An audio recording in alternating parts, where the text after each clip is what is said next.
Father, we thank you for the opportunity to gather together once more.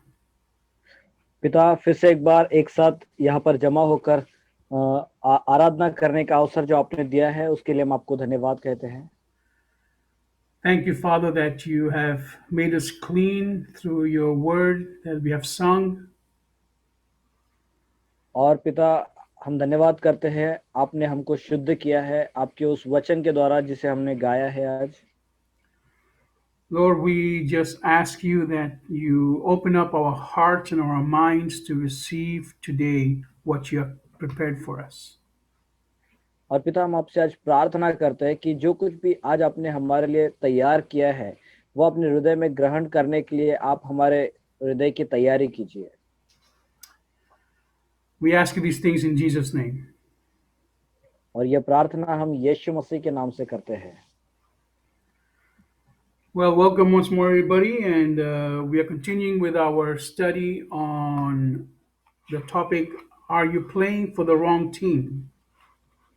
और आप सभी का स्वागत है और आज हम लोग फिर से लगातार उसी विषय में बने रहेंगे। क्या आप गलत टीम के साथ तो नहीं खेल रहे हो?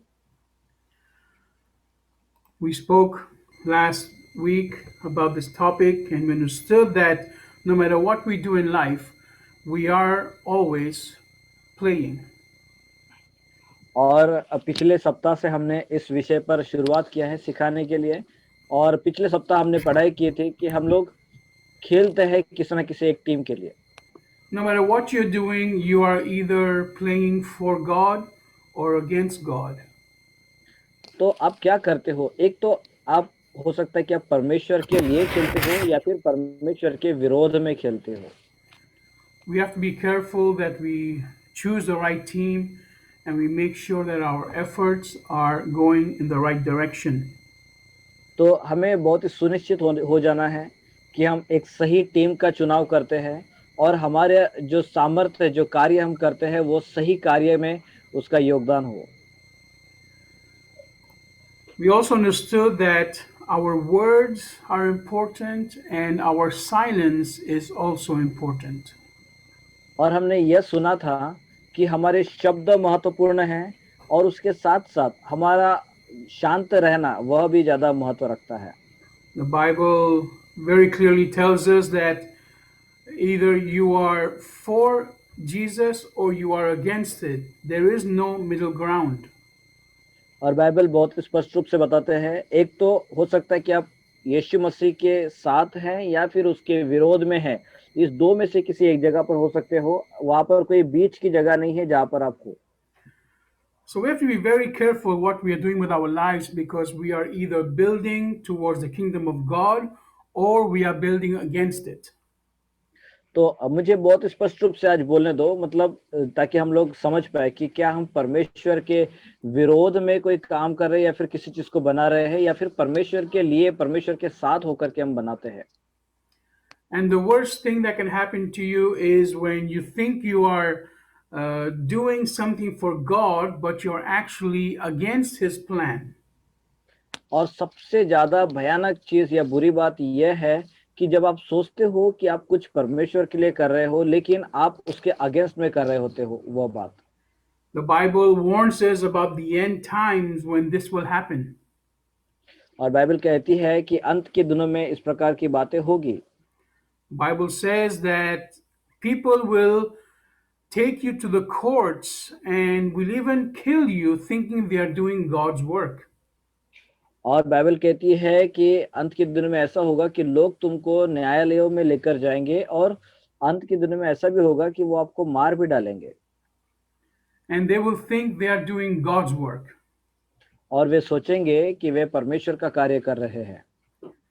So the devil can use you to do his work if you're not careful.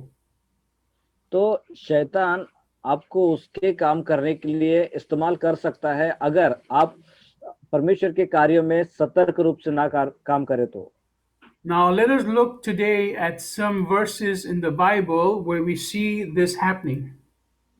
और आइए हम लोग बाइबल में से कुछ वचनों को देखेंगे जहां पर हम देखेंगे इस प्रकार के बातें होते हुए। In Luke chapter 13, और लूका उसका 13वां अध्याय We go to verse 10 to verse 14. और वचन 10 से 14 तक के वचनों में हम देखें। Here we have a story of Jesus preaching like he always used to do, and there's someone in the crowd that is sick. और यहाँ पर एक ऐसी कहानी है कि एक जगह पर यीशु मसीह प्रचार कर रहे हैं और भीड़ में एक ऐसा व्यक्ति है जो बीमार है।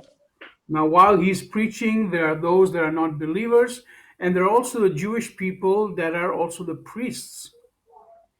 और जहाँ पर वो प्रचार कर रहे हैं वहां पर कुछ ऐसे लोग हैं जो विश्वासी नहीं हैं और कुछ याजक और कुछ विश्वासी गण भी वहां पर है।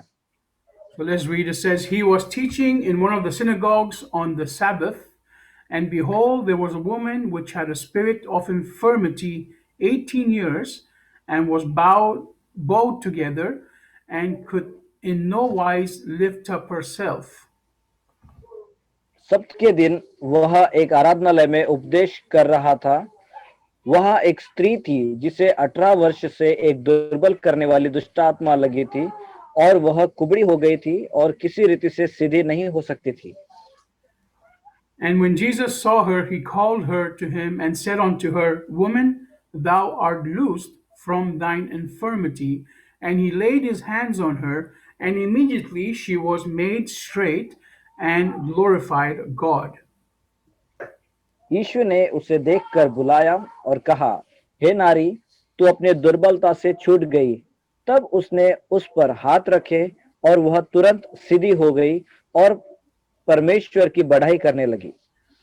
So imagine this story where if you were there and you saw this amazing miracle happen,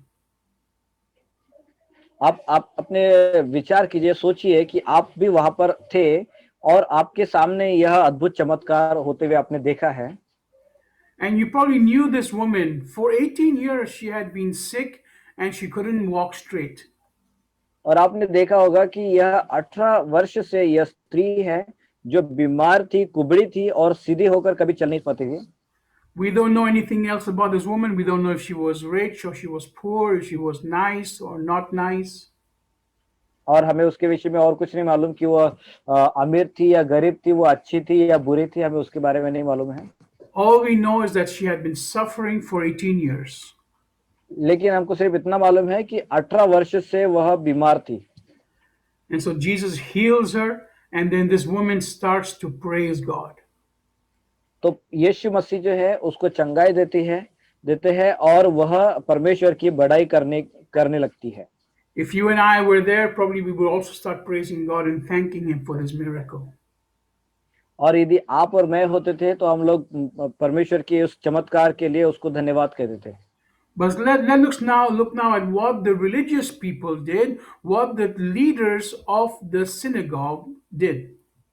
लेकिन हम लोग देखेंगे यहाँ पर कि जो धार्मिक अगुवे या फिर आराधनालय के सरदार या जो अगुवे लोग थे उन लोगों ने क्या किया, इसके ऊपर हम लोग देखेंगे। Now these people were priests. They were dedicated their life to the work of God. तो अभी ये जो लोग हैं ये याजक लोग हैं, इन्होंने अपना जीवन समर्पण करके रखा था परमेश्वर के कार्यों के लिए। Now this is what they did. And the ruler of the synagogue answered with indignation because that Jesus had healed on the Sabbath day, and said unto the people, There are 6 days in which men ought to work in them, therefore come and be healed, and not on the Sabbath day. और वचन 14 में लिखा है, इसलिए कि यीशु ने सब्त के दिन उसे अच्छा किया था।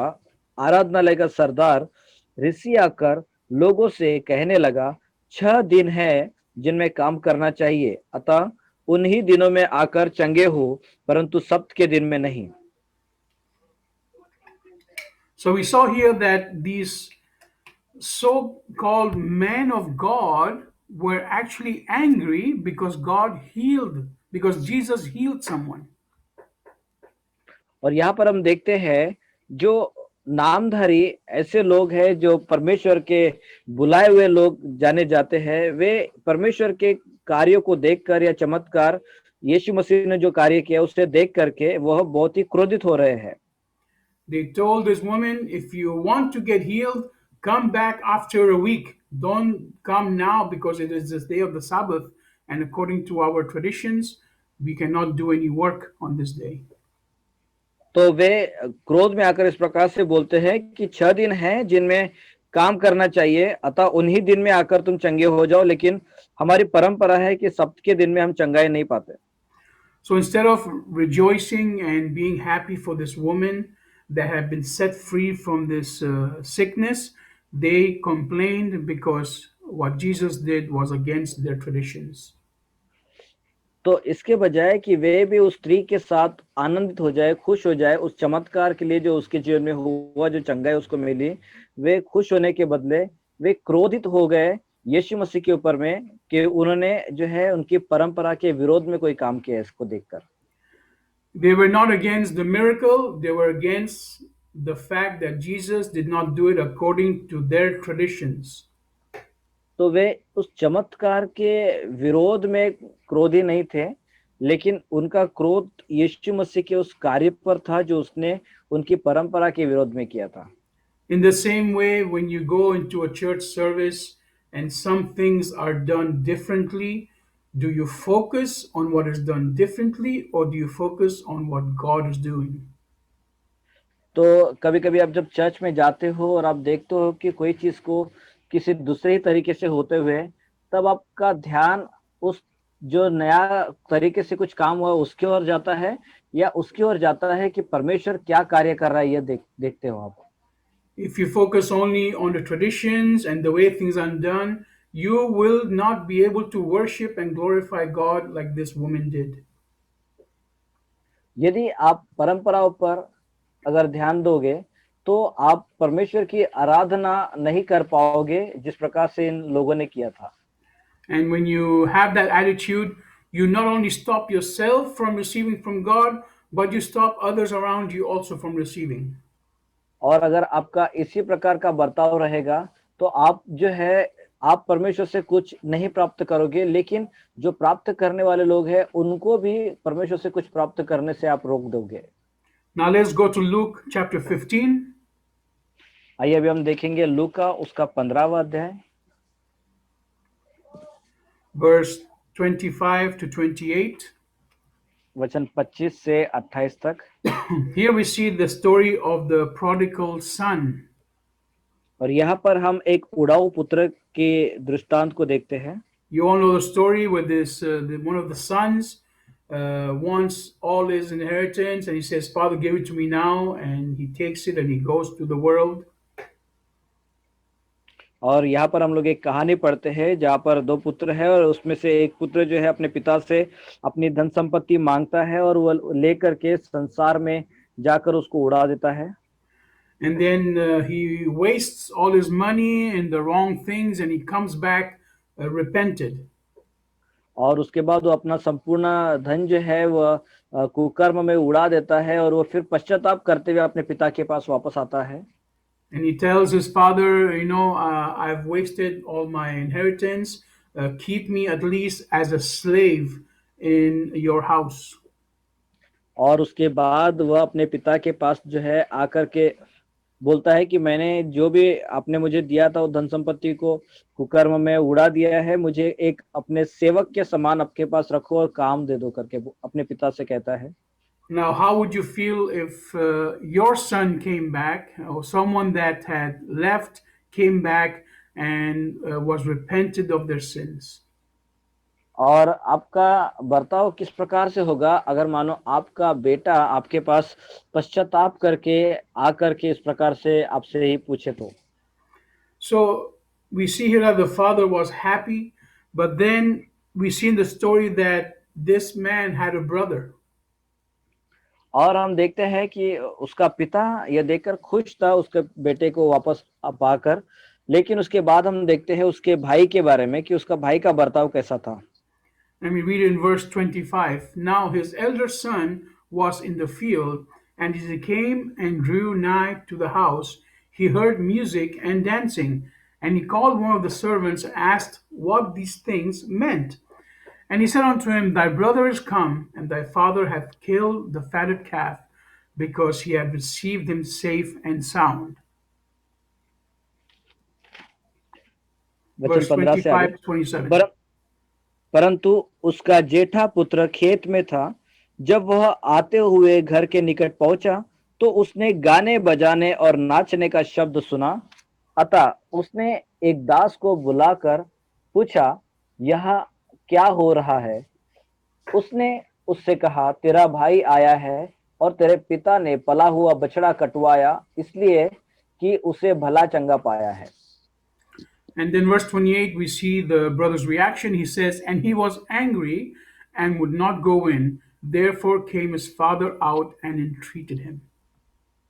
और उसके बाद वचन 28 में हम देखते हैं कि उस बड़े बेटे का बर्ताव किस प्रकार से था। तो यह सुनकर वह क्रोध से भर गया और भीतर जाना न चाहा, परंतु उसका पिता बाहर आकर उसे मनाने लगा। So we see here that something good has happened, but the brother is not happy with what God has done. और यहाँ पर हम देखते हैं कि कोई भली बात, एक अच्छी बात यहाँ पर होती है, लेकिन जो भाई है वो यह देख करके खुश नहीं होता है कि परमेश्वर ने जो कार्य किया है वो देखकर। Now, this brother was actually the good son, the one that behaved, the one that worked hard and did everything right. ये जो लड़का था, बड़ा लड़का, यह एक एक अच्छा लड़का था जिसका व्यवहार अच्छा था, उसके बातचीत और उसका कठिन परिश्रम करने वाला स्वभाव था उसका। When the other brother said, give me my inheritance, this older brother also could have said, give me my part also and I'll go my way. जिस प्रकार से छोटे बेटे ने कहा कि मुझे मेरा जो हिस्सा है वो मुझे वापस दे दो, उसी प्रकार से बड़ा बेटा भी पिता से कह सकता था। But the older son, as a good son, stayed with the father and took care of him and took care of everything that had to be done. लेकिन यह जो बड़ा बेटा है वह अपने पिता के साथ बने रहा और पिता के हर एक काम को और पिता को भी उसने देखभाल की। So even though he was a good son, his heart was in the wrong place. यद्यपि वह एक अच्छा लड़का था, लेकिन उसका जो हृदय है वो गलत बातों पर लगा था। So in the same way, you might be doing always the right thing, but your heart might be in the wrong place. तो उसी प्रकार से आप हो सकता है कि कोई अच्छे काम या सही काम करते होंगे, लेकिन आपका हृदय कुछ गलत जगह पर लगा होगा। And this happens also in the church.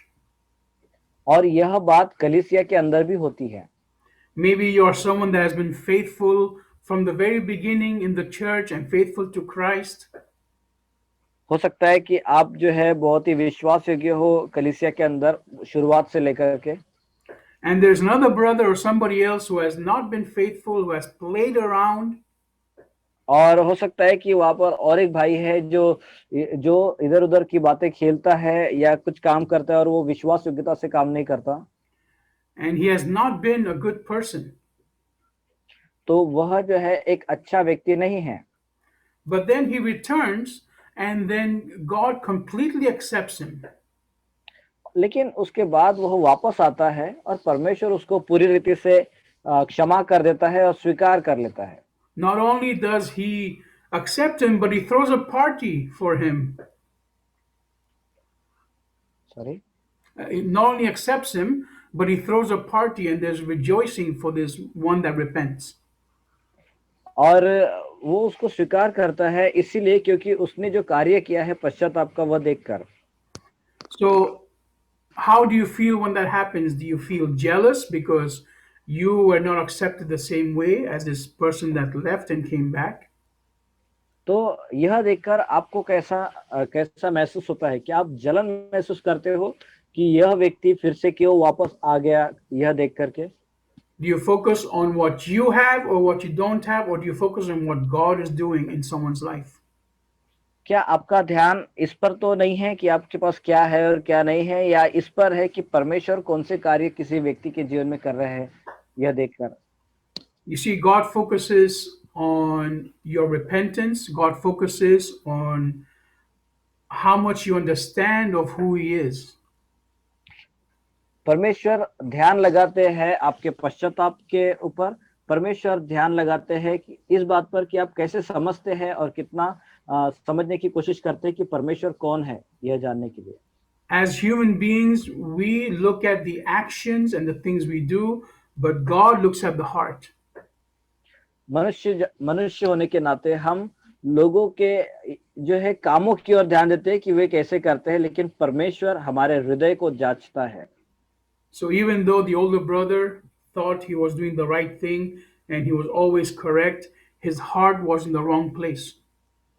तो यद्यपि ये जो बड़ा बेटा है जो सही रीति से दिखाई देता है या फिर उसके कार्य भी बहुत ही सही है, अच्छे हैं, लेकिन फिर भी उसका जो हृदय है वो गलत जगह पर लगा हुआ था। Now let's go to John chapter 13, और आइए हम लोग अभी बढ़ेंगे यूहन्ना 13वें अध्याय की ओर, verse 8 and 9. वचन 8 और 9। Here we see the story where Jesus washes the feet of the disciples.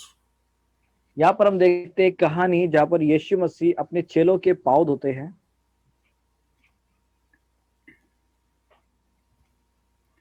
And we see that Jesus is washing everyone's feet, and then he यहाँ पर हम comes to Peter. यहाँ पर हम देखते हैं कि यीशु मसीह हर किसी के पैर धोते हैं, फिर वो जो है पतरस के पास भी आते हैं फिर बाद में। And it says, Peter saith unto him, Thou shalt never wash my feet, Jesus. And Jesus answered him, If I wash thee not, thou hast no part with me. तो पतरस ने उससे कहा, तू मेरे पाँव कभी न धोने पाएगा। यह सुनकर यीशु ने उससे कहा, यदि मैं तुझे न धोऊं तो मेरे साथ तेरा कुछ भी साझा नहीं। Now, what Jesus was doing here is probably one of the most humbling actions we can do. तो अभी हम देखते हैं कि यीशु मसीह जो कार्य यहाँ पर कर रहे थे, तो यह सबसे ज्यादा नम्रता का कार्य है जो हम कर सकते हैं। No matter how high you are in position in life, और यह कोई मायना नहीं रखता कि आप अपने जीवन में कितने ऊंचे पदवी पर है। you might be the president of one of the biggest companies in the world. या फिर आप संसार की उत्तम कंपनियों के आप प्रेसिडेंट होंगे। You might be one of the leaders of the biggest ministry in the world. या फिर संसार की सबसे बड़ी सेवकाई के आप एक बड़े अगुवे होंगे। If you cannot wash the feet of the disciples, then you are far from where you need to be. यदि आप चेलों के पाँव नहीं धो सकते हो तो आप जो है परमेश्वर से काफी दूर हो। So here Jesus was teaching a very important teaching for us to keep us all humble so that we never think we are more than what we are. तो यहाँ पर यीशु मसीह जो है एक बहुत ही बड़ी शिक्षा अपने लोगों को दे रहे हैं ताकि वो सबको नम्रता के साथ बने रहेंगे, और वह कार्य को पतरस इनकार करता है। And Peter here we see that he was very close to Jesus and he said, No, you cannot wash my feet. I cannot let you do that. और यहाँ पर हम पतरस को देखते हैं जो यीशु मसीह के बहुत ही करीब था, और वो कहने लगा कि नहीं नहीं प्रभु, आप मेरे पाँव को नहीं धो पाएंगे। And Peter tried to stop Jesus from teaching something to him that is very important. और यहाँ पर पतरस कोशिश करता है यीशु मसीह को रोकने की, कुछ जो यीशु मसीह सिखाना चाहते हैं उस बात को रोकने की वो कोशिश करता है। And finally Jesus tells him, If I don't wash you, you have nothing to do with me. और अंत में यीशु मसीह से कहता है कि यदि मैं तुझे न धोऊं तो तुम्हारा मेरे साथ कोई साझा नहीं है। So we see here that Peter thought he was doing the right thing by not letting his master wash his feet, but actually he was interfering with the teaching. और यहाँ पर हम देखते हैं पतरस जो है अपने स्वामी यीशु मसीह के कार्यों को जो यीशु करना चाहता है वो करने से उसको रोकता है। इसका अर्थ यही है कि यीशु मसीह जो सिखाना चाहते हैं वह बात को सिखाने से वो उसको रोकना चाह रहा है। So Peter here did not understand what God wants to do. Instead, he used his own logic. तो यहाँ पर हम देखते हैं पतरस जो है वह समझने की कोशिश नहीं कर रहा है जो यीशु मसीह सिखा रहे हैं, लेकिन वो वहां पर अपना ही तर्क लगा रहे हैं। Later on, once again, we see that Peter also again interferes with what Jesus wants to do in Matthew chapter 16. और मत्ती के 16वें अध्याय में हम देखते हैं कि यीशु मसीह कुछ तो भी कार्य कर रहे होते हैं, वहां पर वो जो है और एक भय से भर के एक गलत काम कर बैठता है। In verse 21 to verse 23, we read, From that time forth, Jesus began to show unto his disciples how that he must go unto Jerusalem and suffer many things of the elders and chief priests and scribes, and be killed, and be raised again the third day. 16 verse 21. उस उस समय से यीशु अपने चेलों को बताने लगा, अवश्य है कि मैं यरूशलेम को जाऊं और पुरनियों और प्रधान याजकों और शास्त्रियों के हाथ से बहुत दुख उठाऊं और मार डाला जाऊं और तीसरे दिन जी उठूं। So, this is a time when Jesus explains to his disciples that he is going to die on the cross and suffer. और और ये ऐसा समय था जहां पर यीशु मसीह अपने चेलों को समझा रहे थे, बता रहे थे कि वो बहुत ही जल्दी मरने वाला है। Now, Peter loved Jesus, and this is what he said. Then Peter took him and began to rebuke Jesus, saying, Be it far from thee, Lord, this shall not be unto thee. और पतरस जो है वो उससे यीशु मसीह से प्रेम करता था, और इसीलिए वचन 22 में इस प्रकार से लिखा है, इस पर पतरस उसे अलग ले जाकर झिड़कने लगा, हे प्रभु, परमेश्वर न करे तेरे साथ ऐसा कभी न होगा। So, this was a normal reaction when you know that your master, the one you love, is going to be killed. You want to protect him. और यह जो है एक सर्वसाधारण प्रतिक्रिया है, जब आप देखते हो कि आपका कोई स्वामी है जो मरने वाला है, तो आप उसको सुरक्षित करने की कोशिश करते हो। And look how Jesus answered. He said, But he turned and said unto Peter, Get thee behind me, Satan. Thou art an offense unto me, for thou savorest not the things that be of God, but those that be of men. उसने मुड़कर पतरस से कहा, हे शैतान, मेरे सामने से दूर हो, तू मेरे लिए ठोकर का कारण है, क्योंकि तू परमेश्वर की बातों पर नहीं परंतु मनुष्यों की बातों पर मन लगाता है। So here we see a reaction and we see an answer of Christ that maybe we are not expecting. और यहाँ पर हम देखते हैं एक ऐसी प्रतिक्रिया या फिर यीशु मसीह का एक ऐसा जवाब जिसकी अपेक्षा हमने नहीं की होगी। In another version, it says, But Jesus turned and told Peter, Get behind me, Satan. You are an offense to me because you are not thinking God's thoughts, but human thoughts. और एक दूसरे अनुवाद में इस प्रकार से कहता है कि हे शैतान, तू मुझसे दूर हो जा, कि और तू मेरे लिए ठोकर का कारण बनाए, क्योंकि तेरे विचार परमेश्वर के विचारों के जैसे नहीं हैं। So even if you think you're doing the right thing, you have to make sure that these are the thoughts of God. तो हमेशा जब भी आप ऐसा सोचते हो कि मैं कोई सही काम कर रहा हूं, तो आप सुनिश्चित हो जाए कि वैसे ही परमेश्वर के विचार हो आपके लिए। Now here Jesus calls Peter Satan. और यहाँ पर हम देखते हैं यीशु मसीह पतरस को शैतान करके बुलाते हैं। Now you ask yourself, how can that be? How can Jesus call Peter Satan? तो यहाँ पर आप बोल सकते हो कि यीशु मसीह कैसे पतरस को शैतान बोल सकते हैं। From this we understand that God can use anyone in your life and Satan can also use anyone in your life. तो यहाँ से हम लोग एक बात समझ सकते हैं, परमेश्वर अपने जीवन में किसी को भी बुला सकते हैं और इस्तेमाल कर सकते हैं, उसी प्रकार से शैतान भी किसी का भी इस्तेमाल कर सकता है। God can use bad people in your life to bless you. परमेश्वर बुरे लोगों को भी इस्तेमाल कर सकता है ताकि वे आपको आशीषित करें। And Satan can use godly people to stop your blessing. और शैतान जो है वो भी इस्तेमाल कर सकता है परमेश्वर के लोगों को, ताकि वे आपके आशीषों को रोक दे। Because here Peter wanted to stop Jesus from doing the one thing he came to earth for. और यहाँ पर हम देखते हैं पतरस यीशु मसीह को वह काम करने से रोकने की कोशिश कर रहे हैं जो काम करने के लिए यीशु मसीह स्वर्ग छोड़कर धरती पर आए थे। Jesus did not only come to teach us the way and to preach to us. यीशु मसीह दुनिया में सिर्फ मार्ग और जो प्रचार है वही करने के लिए नहीं आए थे, हमको सिखाने के लिए नहीं आए थे। Jesus did not only come to give us power and to give us the Holy Spirit, यीशु मसीह इस दुनिया में सिर्फ हमको सामर्थ और पवित्र आत्मा देने के लिए नहीं आए थे। Jesus did not come only to set us free and to take away all our diseases. और यीशु मसीह सिर्फ इसलिए नहीं आया ताकि हमको आजाद करे और हमारी सारी बीमारियों को उठा ले।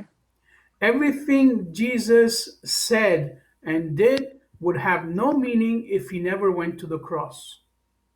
और हर एक कार्य जो यीशु ने किया या फिर हर एक वो बात जो यीशु ने कही है वह सब व्यर्थ हो जाती थी अगर यीशु मसीह कलवरी के क्रूस पर नहीं जाते थे तो।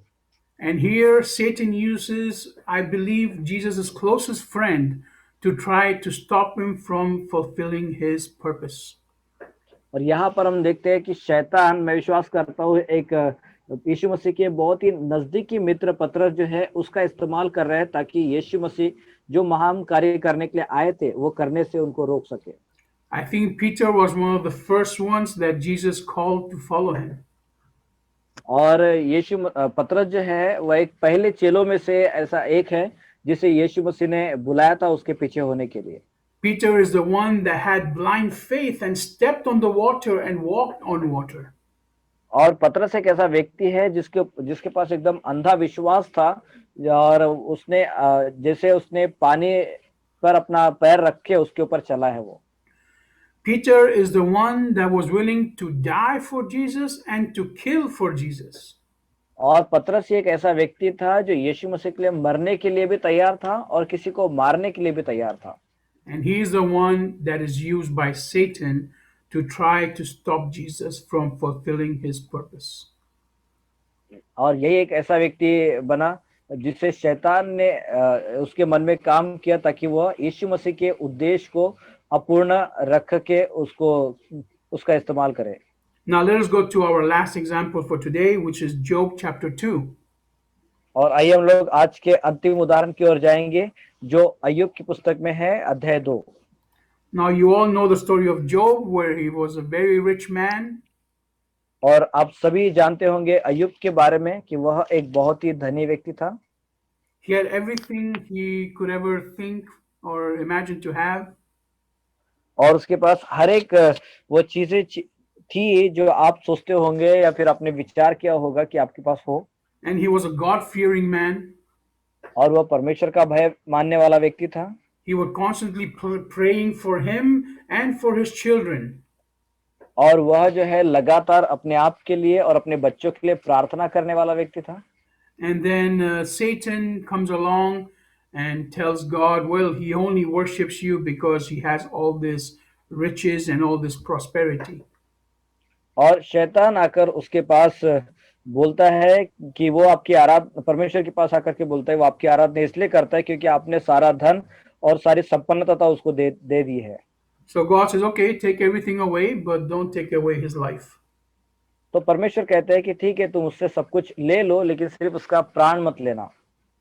And so Job is going through this whole process of losing everything. He loses all his riches, he loses all his children, and he's always sick. और इसके बाद हम देखते हैं कि अय्यूब धीरे धीरे सब कुछ खोना शुरू किया। उसने अपनी सारी धन संपत्ति वो खो बैठा, अपने भेड़ बकरी, अपने बच्चे खो बैठा और वो बीमार हो गया। Chapter 2 verse 7 says, so Satan left the Lord's presence and struck Job with terrible boils from the sole of his feet to the top of his head.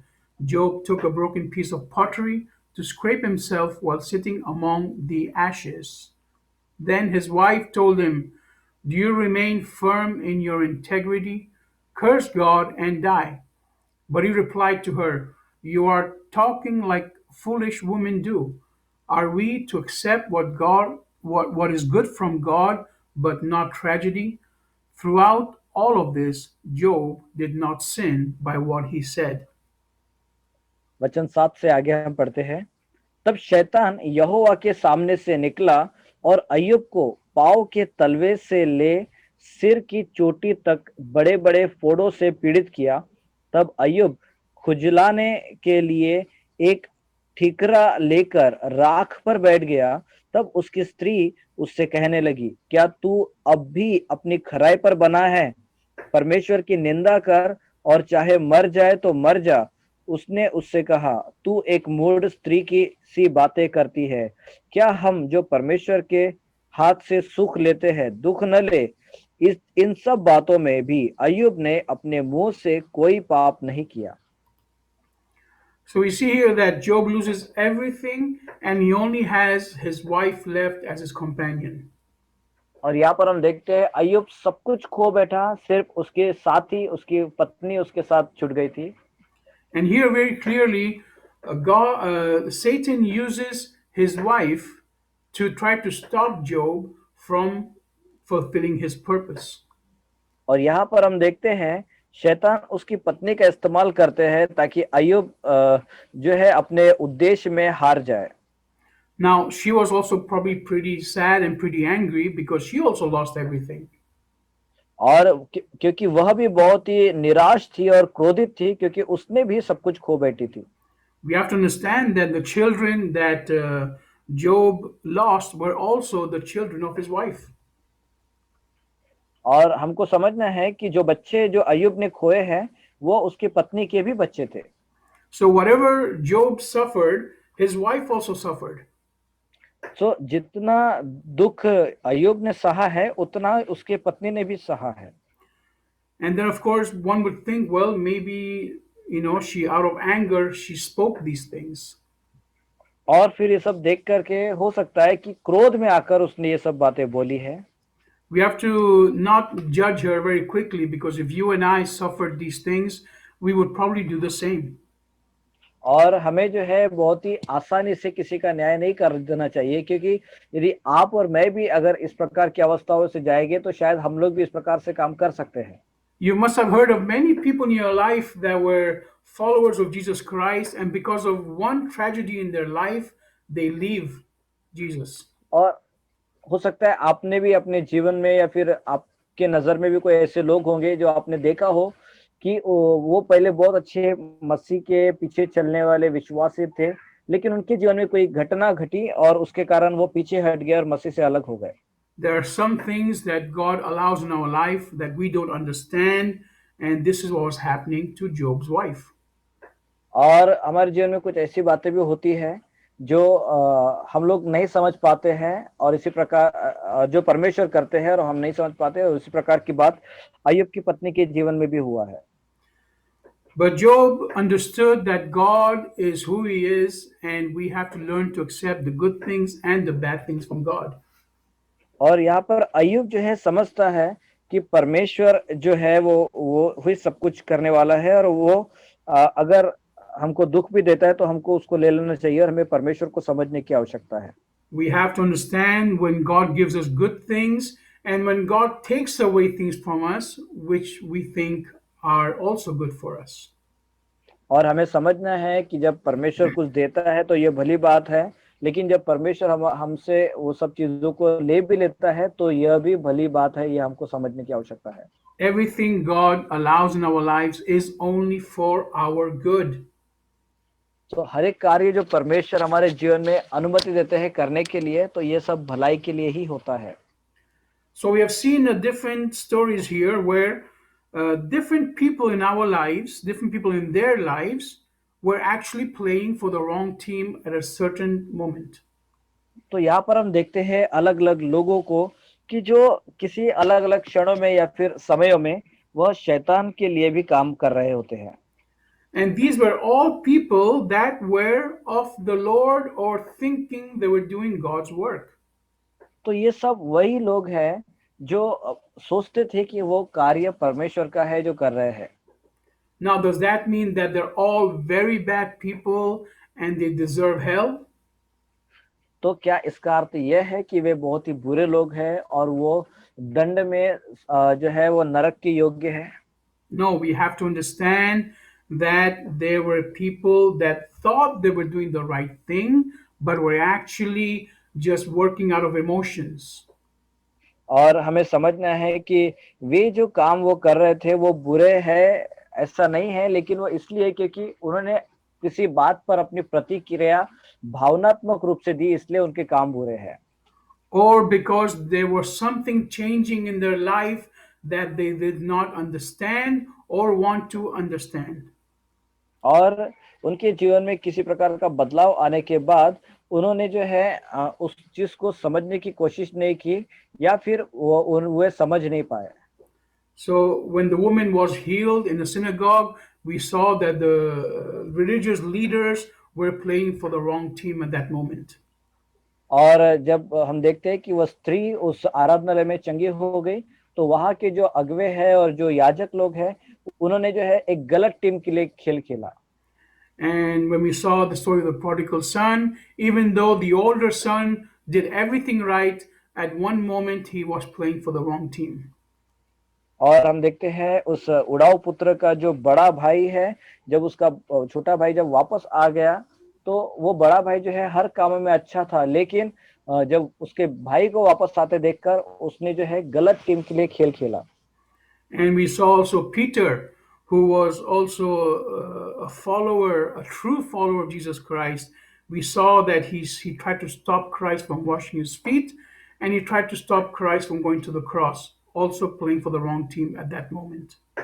और हम देखते हैं पतरस को भी, कि पतरस जो यीशु मसीह का एक अच्छा शिष्य था, एक मित्र के समान है, लेकिन वो फिर भी वो मसीह को क्रूस की ओर जाने से रोकता है, और वह जो है गलत टीम के लिए खेल खेलना शुरू करता है।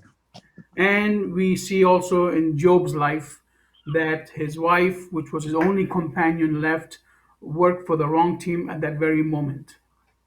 और हम देखते हैं युग की पत्नी को भी, कि वह भी जो है परमेश्वर का भय मानने वाली एक स्त्री थी, लेकिन उस समय में वो भी बदल गई और वो भी गलत टीम के लिए खेल बैठी। So here we have to ask ourselves, everything we are doing on a daily basis, are we doing it for the right team? और यहाँ पर हमें समझना है और अपने आप से हर दिन एक सवाल पूछना है कि क्या हम लोग सही टीम के लिए खेल रहे हैं क्या? You can spend your whole life thinking you're doing the right thing, and you have actually been playing for the wrong team. आप अपना संपूर्ण जीवन भर सोच सकते हो कि कौन सी सही टीम है, और आप जो है गलत टीम के लिए भी खेल सकते हो। It is a very dangerous thing to spend all your life, all your talents, all your money investing in the wrong team. और यह बहुत ही संभवता की बात है कि आप अपना संपूर्ण समय, अपना पूरा जीवन और अपना संपूर्ण पैसा जो है आप गलत चीज के लिए या फिर एक गलत टीम के लिए खर्चा कर सकते हो। Jesus was very clear when he said that apart from me, you can do nothing. और इसीलिए यीशु मसीह बहुत ही स्पष्ट है अपने कथन में, जहाँ पर वो कहते हैं कि मेरे बिना तुम कुछ भी नहीं कर सकते। And that everything we do will be tried by fire, and only the things that we did according to God's will survive. और हर एक कामों का जो जांच होगी वह आग से होगी, और जो कुछ भी बच जाएगा वो परमेश्वर उसको बचाएगा, वही बचेगा। And Christ was very clear when he said, if you're not for me, on my side, you are against me. और इसलिए यीशु मसीह बहुत ही स्पष्ट रूप से कहता है कि अगर तुम मेरे लिए या मेरी ओर नहीं हो, तो इसका अर्थ यह है कि तुम मेरे विरोध में हो। So I encourage you today to take the side of Jesus, surrender to him, and play for the right team. और इसीलिए आज मैं आप सभी को उत्साहित करता हूँ कि आप यीशु मसीह की ओर हो जाओ और सही समूह के लिए, सही टीम के लिए खेलना शुरू कर दो। And the best way to do this is to surrender everything you are doing to the feet of Jesus and ask him to show you what needs to be done. और सबसे उत्तम बात जो आप कर सकते हो वो यही है कि हर एक कार्य जो आप कर रहे हो वो यीशु मसीह के चरणों में उसको समर्पित कर दो, और परमेश्वर के हाथ में सौंप कर अपने कामों को करो। If you want to learn more and continue growing in your walk with Christ, we encourage you to contact us, and we will get back to you and try to help you to learn more on how to play for the right team. और अगर आप अपने जीवन में confused है कि कैसे आप आगे बढ़ सकते हैं और ज़्यादा सीखना चाहते हैं, तो हम चाहते हैं कि आप परमेश्वर के साथ लगातार चलते रहो, और भी सहायता के लिए आप हमको कांटेक्ट कर सकते हैं, और हम आपको मदद करेंगे कि कैसे आप एक सही टीम के लिए खेल सकते हो।